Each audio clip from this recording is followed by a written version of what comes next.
कारकों के द्वारा जो परागण होता है उनमें क्या देखने को मिलता है या कौन कौन से होते हैं? तो सबसे पहली बात बेटा, आपको अधिकतर जो पादप होते हैं उनके अंदर जीवित कारकों के द्वारा परागण देखने को मिलेगा। तो मैं बोल दूं कि अधिकतर पादप में बेटा, अधिकतर पादप जो होते हैं उनमें किसके द्वारा परागण देखने को मिलता है? तो आंसर क्या आएगा? जीवित कारक। अब उसमें भी जीवित कारक बहुत सारे हो सकते हैं, तो उसमें भी ज्यादातर कौन करते हैं? मधुमक्खी। बेटा मधुमक्खी जो होती है वो सबसे ज्यादा परागण करती है जीवित कारकों में, या सभी कारकों में आपसे पूछ लिया जाए कि सभी कारकों में सबसे ज्यादा परागण कौन करता है? वायु, जल, मानव और मधुमक्खी। तो आंसर क्या जाएगा? मधुमक्खी जाएगा। ठीक है। अब कौन कौन से कारक होते हैं जीवित के अंदर? तो मैं बोलूंगा बेटा, एनसीईआरटी बोलती है कि मधुमक्खी होती है। ठीक है, या मधुमक्खी की जगह मैं अगर इंसेक्ट लिख दूं, कीट लिख दूं, तो ज्यादा बेटर रहेगा। ठीक है, तो आइए मैं इसको किससे रिप्लेस कर देता हूं? कीट से। तो यहां मैं लिखता हूं कारक में होता है कीट, पक्षी, चमगादड़, उसके अलावा बेटा लंगूर, उसके अलावा बेटा आप चिपकली ले लो। ठीक है, चिपकली जो होती है, लिजार्ड वगैरह वो भी करती है, और मानव ले लो, और भी बहुत सारे होते हैं इत्यादि। ठीक है, तो बेटा हमने बोला था कि वायु के द्वारा जो परागण होता है उसे एनिमोफिली बोलते हैं। ऐसे ही बेटा कीटों के द्वारा जो होगा उसे आप क्या बोलोगे? एंटीमोफिली। क्या बोलोगे बेटा? एंटीमोफिली। ध्यान रखना है ना। पक्षी के द्वारा जो होता है उसको बोलते हैं ऑर्निथोफिली। क्या बोलते हैं? ऑर्निथोफिली। और चमगादड़ के द्वारा जो होता है उसको बोलते हैं कायरोप्टेरोफिली। कायरोप्टेरोफिली। ये तीन आपको याद रखने हैं बेटा, है ना। ये तीन याद रखने हैं, ये कई बार पूछ लेते हैं। ठीक है, ठीक है सर। अब मैंने बोला कि जो जीवित कारक होते हैं वो सबसे ज्यादा परागण करते हैं पादप के अंदर, सबसे ज्यादा परागण करते हैं। अब उनमें भी सबसे ज्यादा किसके द्वारा होता है? तो आंसर क्या जाएगा? कीटों के द्वारा। सबसे ज्यादा परागण किसके द्वारा होता है? कीटों के द्वारा। ठीक है बेटा, क्लियर है क्या? अब सर ऐसे पादप जिनके अंदर सर जीवित कारकों के द्वारा परागण हो रहा है, उनमें क्या खास बातें देखने को मिलेगी? तो आइए वन बाय वन देखते हैं। सबसे पहली बात, ऐसे पादप जिनमें जीवित कारकों के द्वारा परागण हो रहा है, उनके जो पुष्प होते हैं बेटा वो आपको बड़े देखने को मिलेंगे, रंगीन देखने को मिलेंगे, खुशबूदार देखने को मिलेंगे, और लास्ट बेटा मकरंद युक्त देखने को मिलेंगे। ठीक है, तो ऐसे पादप जिनके अंदर जीवित कारकों के द्वारा परागण होता है उनके पुष्प आपको बड़े दिखाई देंगे। क्यों? ताकि इंसेक्ट जो है, जो कीट है, उसको दूर से दिखाई दे। रंगीन दिखाई देंगे ताकि अट्रैक्ट हो। भाई आप गुलाब के पास उसकी कांटों की वजह से जाते हो या फूल की वजह से? सर फूल की वजह से जाते हैं। क्यों? क्योंकि वो रंगीन होता है, खुशबूदार होता है। ठीक है, और जो कीट उसके ऊपर आ रहे हैं उनके लिए खाने के लिए कुछ होना चाहिए ना, तो खाने के लिए क्या होता है? मकरंद, जिसको हम बोलते हैं बेटा नेक्टर। तो ध्यान रखना, नेक्टर क्या होता है? यहां लिख ले। कहां लिखूं? चलिए इधर ही लिख देता हूं ना, यहां लिख देता हूं। नेक्टर क्या होता है? मकरंद क्या होता है बेटा? तो पुष्प में पाए जाने वाला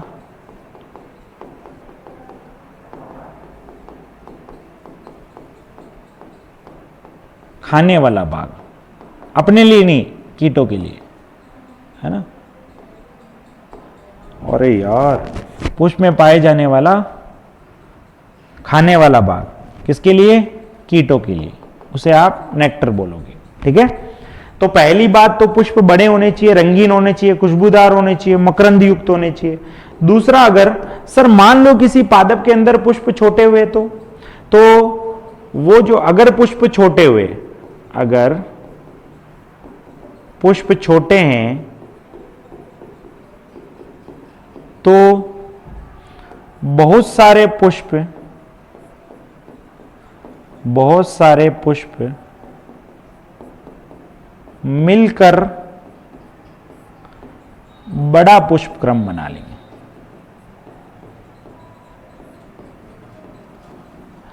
बेटा अगर पुष्प छोटे हुए, जैसे मान लीजिए इतना छोटा सा पुष्प है, तो क्या होगा, एक छोटे से डंडी होगी, उसके ऊपर बहुत सारे पुष्प, छोटे छोटे पुष्प जो है वो इस तरीके से उपस्थित हो जाएंगे और एक बड़ा पुष्प क्रम बना लेंगे। ठीक है, तो ऐसे पादप के अंदर जहां पे जीवित कारकों के द्वारा परागण होता है, अगर उसके पुष्प छोटे हुए तो वो सारे मिलके बड़ा पुष्प क्रम बना लेंगे।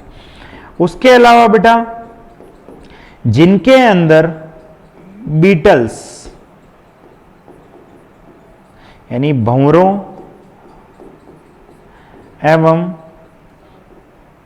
एक सेकेंड रुको बेटा, जिनके अंदर परागण भंवरों द्वारा, भंवरों एवं मक्खियों द्वारा हो, जिनके अंदर परागण भंवरों एवं मक्खियों द्वारा हो बेटा, तो उनके अंदर पुष्प जो है वो एक अलग सी बदबू रिलीज करते हैं, यानी फाउल ओडर स्मेल।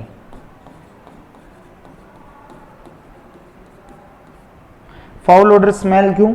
क्योंकि बेटा वो जो बदबू होती है उसको यही सूंघ सकते हैं एक तरीके से, या इन्हीं को पता चलता है कि यहां मेरे काम की चीज मिल सकती है। ठीक है, इसीलिए उन स्पेशली उन्हीं को अट्रैक्ट करने के लिए वो एक इस अलग सी टाइप की बदबू रिलीज करता है फ्लावर। तो ये एनसीईआरटी ने दे रखा है कि बेटा जिनके अंदर भंवरों और मक्खियों के द्वारा परागण होता है वो एक अलग सी फाउल ओडर स्मेल रिलीज करते हैं। ठीक है, फिर उसके बाद बेटा कुछ पादप ऐसे होते हैं जो क्या करते हैं कि उनके पास जीवित कारक आते रहें, उसके लिए बेटा वो उनको कुछ रिवॉर्ड देते हैं, कुछ उपहार देते हैं। तो कुछ पादप रिवॉर्ड या फिर बोल ले उपहार प्रदान करते हैं। जैसे आप अपने मामा के घर जाते हो तो मामा पैसे देते हैं, तो आपका मन करता है कि यार बार बार जाया जाए ताकि खूब सारे पैसे मिल जाए। ठीक, तो कुछ पादप जो है उपहार प्रदान करते हैं। अब ये रिवॉर्ड बेटा अलग अलग हो सकता है। जैसे अगर आप ध्यान से देखिए तो मैं यहां पे कुछ रिवॉर्ड की बात करता हूं। कौन कौन से? तो सबसे पहला बेटा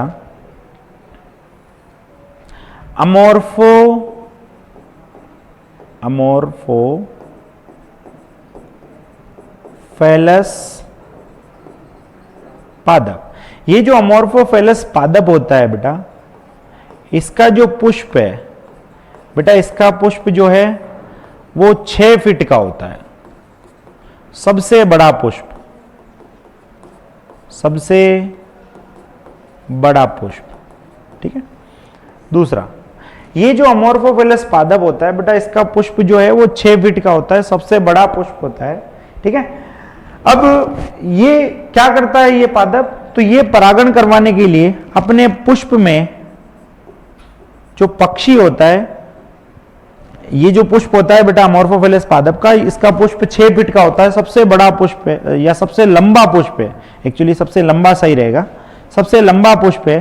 तो ये क्या करता है, वो जो पक्षी होता है, पक्षी को अंडे देने का स्थान प्रदान करता है। ठीक है, तो ये सबसे बड़ा, मान लीजिए ये अमोर्फोफेलस पादप का जो है वो क्या है, पुष्प है। अब खाली जगह होगी तो पक्षी आएगा यहाँ पे, अंडे देगा, और जब अंडे दे रहा होगा तो हो सकता है इसका परागकण इसके ऊपर गिर जाए। तो बेटा जब इसके ऊपर परागकण गिर जाएगा, अरे अरे अरे अरे अरे, वेट ए सेकेंड, ठीक है अब सही है बेटा। जब इसके ऊपर परागकण गिर जाएगा तो वो पक्षी फिर उड़ जाएगा यहाँ से, उड़ने के बाद वो ऐसे ही किसी दूसरे पुष्प के पास जाएगा तो इसका परागण हो जाएगा। तो ये अमोर्फोफेलस पादप पक्षी को अंडे देने के लिए स्थान देता है, बदले में बेटा ये जो पक्षी है ये क्या करता है, इसका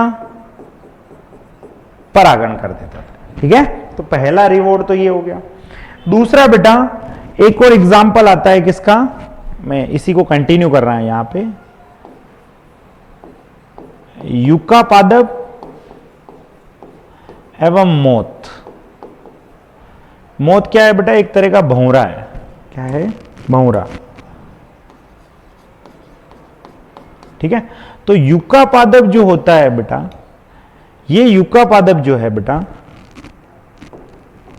ये अपने पुष्प के अंदर जो अंडाशय होती है,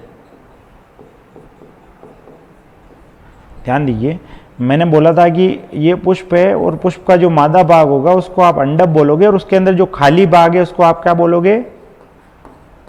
अंडाशय गुहा।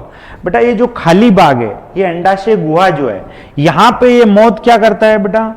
अपने अंडे दे देता है। ये मान लीजिए मौत के अंडे हो गए, ये है ना।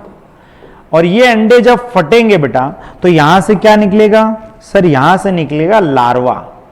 तो वो जो लार्वा यहां से निकला है बेटा, उस लार्वा को शुरुआती दौर में ये खाना देंगे। ठीक है। बदले में ये मौत क्या करेगा इस युका पादप का? सर ये जो मौत है ये इस युका पादप का कर देगा परागण। ठीक है। तो युका पादप जो है अपने अंडाशय में मौत को अंडे देने का स्थान प्रदान कर रहा है, और शुरुआती जो लार्वा है बेटा, शुरुआती लार्वा, उसको खाना प्रदान कर रहा है। ठीक है। और बदले में ये जो मौत है बेटा, इसका क्या कर रहा है? परागण कर रहा है। तो दोनों जो है बेटा वो एक दूसरे के बिना अपने जीवन चक्र को पूरा नहीं कर सकते। तो एनसीईआरटी भी बोलती है कि ये जो युका पादप और मौत है, ये एक दूसरे के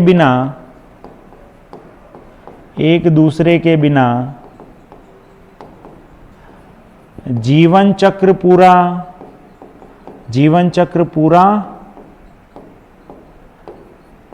नहीं कर सकते। ठीक है। दोनों एक दूसरे के बिना अपना जीवन चक्र पूरा नहीं कर सकते। ठीक है। तो ये कुछ रिवॉर्ड है जो प्लांट दे रहा है किसको? मौत को, और बदले में वो क्या कर रहा है? इसका परागण कर रहा है। वापिस ध्यान से देखिए, तो मैंने आपको यहां बताया बेटा जीवित कारकों के द्वारा सबसे ज्यादा परागण होता है। सबसे ज्यादा परागण किसके द्वारा होता है? जीवित कारकों के द्वारा। उसमें भी सबसे टॉप पे कौन बैठी हुई है? मधुमक्खी। वो सबसे ज्यादा करती है। कौन कौन से जीवित कारक है जो परागण में पार्टिसिपेट करते हैं? तो ये सारे हैं। 3 के नाम आपको याद रखने अच्छे से। ठीक है। फिर मैंने बोला क्या क्या खास बातें होगी उन पादप के अंदर। तो पहली बात तो जो पुष्प होंगे वो बड़े होंगे, रंगीन होंगे, खुशबूदार होंगे, मकरंद युक्त होंगे।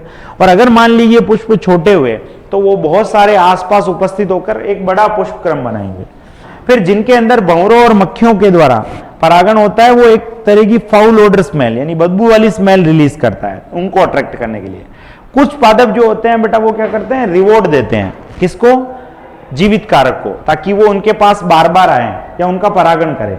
जैसे अमोर्फोफेलस पादप जो है, इसका पुष्प जो है सबसे लंबा होता है, 6 फीट का होता है बेटा।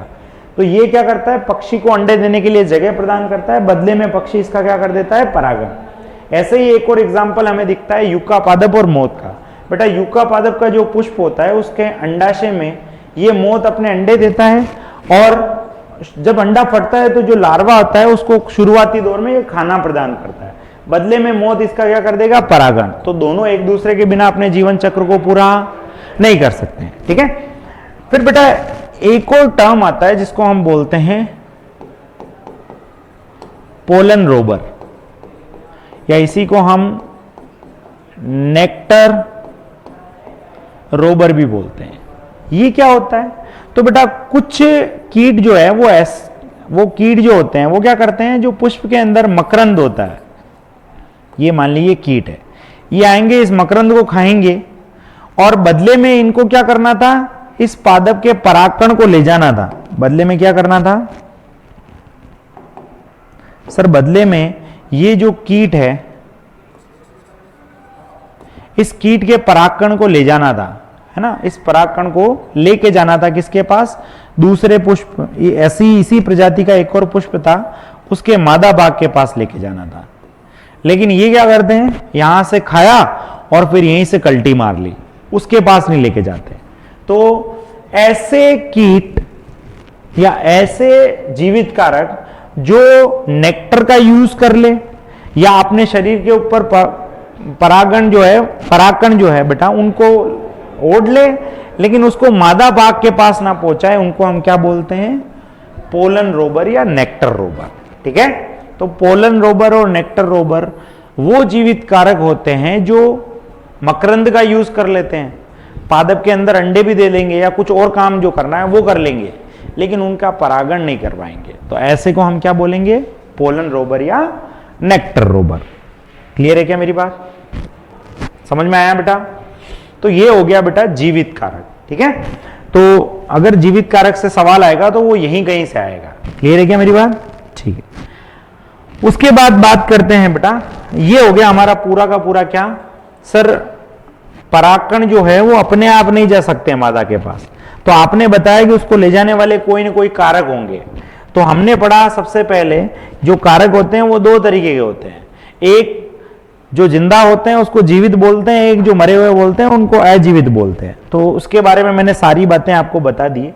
अब जो हमारा टॉपिक आएगा बेटा वो आएगा क्या? वो आएगा बेटा बही जनन युक्तियां, आउटब्रीडिंग डिवाइस। बेटा आखिरी क्लास में हमने पढ़ा था कि जो परागण होता है उसके कारक कौन कौन से हो सकते हैं। हमने जीवित और अजीवित दोनों कारकों के बारे में बात की थी और उससे रिलेटेड सारी बातें हमने देख ली थी। अब बेटा अगर हम हमारे आसपास पादप को देखें तो हमें दिखाई देता है कि अधिकतर जो पादप है, हमें दिखाई देता है कि अधिकतर जो पादप है बेटा वो उभयलिंगी है। ठीक है, हमारे आसपास अगर आप आवृतबीजी पादपों को देखो तो अधिकतर पादप कैसे हैं? अधिकतर पादप जो है बेटा वो कैसे हैं? तो आप बोलोगे सर उभयलिंगी है। उभयलिंगी का मतलब, उभयलिंगी का मतलब ऐसे पादप जिस पे नर भाग भी हो और मादा भाग भी हो, तो उसे आप क्या बोलोगे? उभयलिंगी, या इंग्लिश में बोले तो बाइसेक्सुअल प्लांट। क्या बोलेंगे? Bisexual plant. ठीक है, अब क्योंकि प्लांट बाइसेक्सुअल है, इसका मतलब है कि उनके अंदर किसके ज्यादा चांस है, स्वपरागण या परपरागण? तो आप बोलोगे कि सर स्वपरागण के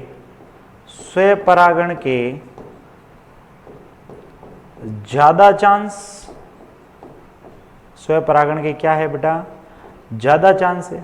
ठीक है, और अगर पादप में बार बार स्वपरागण होगा, यानी स्व निषेचन होगा, खुद के ही नर युग्मक, खुद जिस प्रकार के अनुवांशिकी जेनेटिक मटेरियल वाले नर युग्मक है उसी प्रकार के मादा वाले होंगे, उनमें निषेचन होगा, तो कुछ पीढ़ी बाद बेटा क्या हो जाएगा? इनके अंदर इनब्रीडिंग डिप्रेशन आ जाएगा।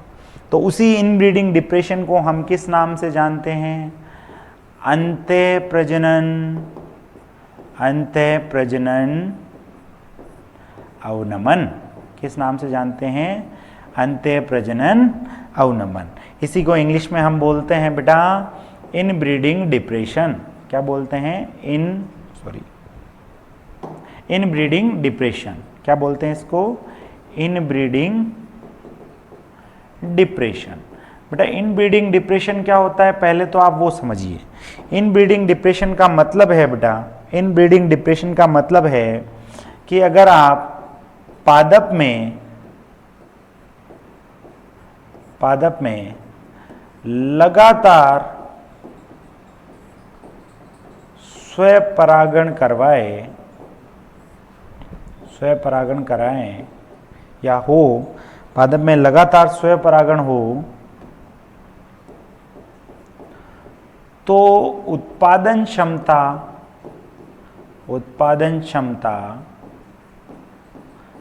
बेटा घट जाती है। ठीक है, घट जाती है। तो इसी को हम क्या बोलते हैं?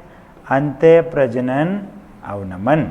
क्या बोलते हैं इसी को? अंत्य प्रजनन अवनमन। जैसे एग्जाम्पल के तौर पे बेटा मान लीजिए आपने ये गेहूं का एक पौधा लिया है। ठीक है, एक बीज था, उस एक बीज को आपने जमीन में ग्रो करवाया, गेहूं का पौधा उग गया। अब यहाँ पे क्या हुआ? यहाँ पे सर यहां पे हुआ स्वपरागण, इस तरीके से द्विलिंगी पादप था तो स्वपरागण हुआ, तो स्वपरागण हुआ, निषेचन होगा तो बीज बनेंगे। तो मान लीजिए एक पौधे से आपको 10 किलो बीज मिल गए, मान लीजिए, है ना। अब आपने उसी बीज को आगे वापस से ग्रो करवाया, ये बीज है उसको ग्रो करवा रहे हैं तो आपको वापस से पौधा मिलेगा। इसमें भी आपने वापस से क्या करवा दिया, या हमने नहीं करवाया, नेचर ने करवाया, स्वपरागण। ऐसे मान लो 6-7 पीढ़ी तक लगातार हो रहा है, तो बेटा उसके बाद जो है उसकी उत्पादन क्षमता 10 किलो ना रह करके 1 किलो या आधा किलो रह जाएगी। तो लगातार स्वपरागण करवाने से उत्पादन क्षमता कम हो जाती है, इसी को हम क्या बोलते हैं, इसी को हम अंत्य प्रजनन अवनमन बोलते हैं। तो मैं आपसे पूछूं, क्या पादप चाहेगा कि उसके अंदर अंत्य प्रजनन अवनमन हो, उसकी उत्पादन क्षमता घटे? कोई नहीं चाहेगा। कौन चाहेगा कि भाई मेरी पॉपुलेशन कम हो? वो चाहेगा ज्यादा से ज्यादा बने। तो ये भी नहीं चाहता, पादप भी नहीं चाहता है, ठीक है, पादप भी नहीं चाहता है। उसके पास ऐसी कंडीशन बन गई क्योंकि वो उभयलिंगी है, इसीलिए वो तो बार बार हो रहा है स्वपरागण, पर पादप चाहता नहीं है। तो किस तरीके से पादप इस अंत्य प्रजनन अवनमन से छुटकारा पा सकता है? तो उसके लिए उसके पास बेटा कुछ डिवाइसेस होते हैं, कुछ युक्तियां होती है, कुछ तरीके होते हैं, जिससे वो क्या करेगा, जिससे वो सर जिससे वो क्या करेगा बेटा, पर परागण को बढ़ाएगा। पर परागण को क्या करेगा, प्रोत्साहित करेगा, और स्वपरागण जो होता है बेटा, उस स्वपरागण को हतोत्साहित करेगा। हतोत्साहित यानी उसको तो कम करेगा, स्वपरागण को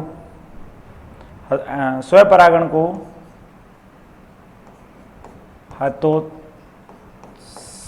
करेगा, यानी इसको तो प्रमोट करेगा, इसको तो बढ़ावा देगा,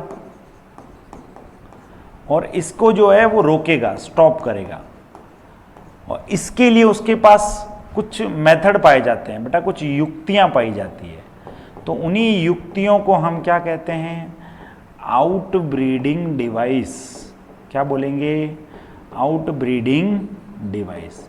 क्योंकि अगर 6-7 पीढ़ी में बीच में एक पर परागण हो गया तो वापस से उत्पादन क्षमता नॉर्मल हो जाएगी। क्या बोल रहा हूं, 6-7 पीढ़ी के बीच में एक बार भी अगर पर परागण हो गया तो क्या हो जाएगा बेटा, वापस से जो उत्पादन क्षमता है वो नॉर्मल हो जाएगी। यानी जो अंत्य प्रजनन अवनमन है उसका काउंटर अटैक हो जाएगा, या उसका जो प्रभाव है वो कम हो जाएगा। तो इसके लिए पादप में क्या क्या युक्तियां पाई जाती है? तो सबसे पहली युक्ति तो बेटा, जो पादप है वो क्या करता है भाई, आपको क्या लगता है क्या युक्तियां होनी चाहिए? तो सबसे पहली युक्ति तो बेटा, पादप जो है वो क्या करता है, पादप द्विलिंगी ना होकर के, चलो मैं सीधे ही लिख देता हूं, पादप जो है बेटा वो एक लिंगी होता है, एक लिंगी बनने की कोशिश करता है। जैसे एग्जाम्पल के तौर पे पपीता, पपीता के अंदर एक लिंगी पादप जो होता है वो एक लिंगी होता है। अब एक लिंगी होगा यानी एक पादप के पास एक ही नर हो, या तो नर भाग होगा मादा भाग, तो 100% कहीं और से ही परागण आएगा, तो कभी अंत्य प्रजनन अवनमन होने के चांस ही नहीं होंगे। ठीक है, मान लो सर आप ही ने अभी कहा है कि पादप जो है वो एक लिंगी बहुत ही रेयर मिलते हैं, हमें तो ज्यादातर द्विलिंगी मिलते हैं। तो उसमें क्या, तो उसमें भी पादप में कुछ युक्तियां पाई जाती है, जैसे असमकालिक परिपक्वता, असमकालिक परिपक्वता। बेटा नर और मादा भाग अगर अलग अलग समय पे परिपक्व हो, यानी मान लीजिए नर पहले हो गया तो इसको बोलेंगे मेल हेट्रोगेमी, और मान लीजिए मादा पहले परिपक्व हो गई तो इसको बोलेंगे फीमेल हेट्रोगेमी। ठीक है, तो मान लीजिए किसी पादप में द्विलिंगी, पादप जो है वो द्विलिंगी है, उसमें से नर भाग पहले परिपक्व हो गया तो परागकण तो सारे निकल गए ना, मादा भाग लेने के लिए कैपेबल ही नहीं था उस समय। ठीक है, जब मादा भाग परिपक्व हुआ उस समय पादप में परागकण ही नहीं थे, तो कहीं और से आएगा कि नहीं आएगा, और कहीं और से आएगा इसका मतलब पर परागण होगा। फिर उसके बाद मान लीजिए असमकालिक परिपक्वता भी नहीं हो रही है, तो हम बोलेंगे कि जो नर एवं मादा भाग है, नर एवं मादा भाग जो है वो अलग अलग स्थानों पे उपस्थित हो या अलग अलग जगह उपस्थित हो। जब अलग अलग जगह उपस्थित रहेंगे तो बहुत ही कम चांस होगा कि उसी का परागकण उसके ऊपर आ जाए। उसके बाद बेटा एक और चीज आती है पादप के अंदर जिसको हम बोलते हैं स्वयं असामंजस्यता। क्या बोलते हैं उसको? स्वयं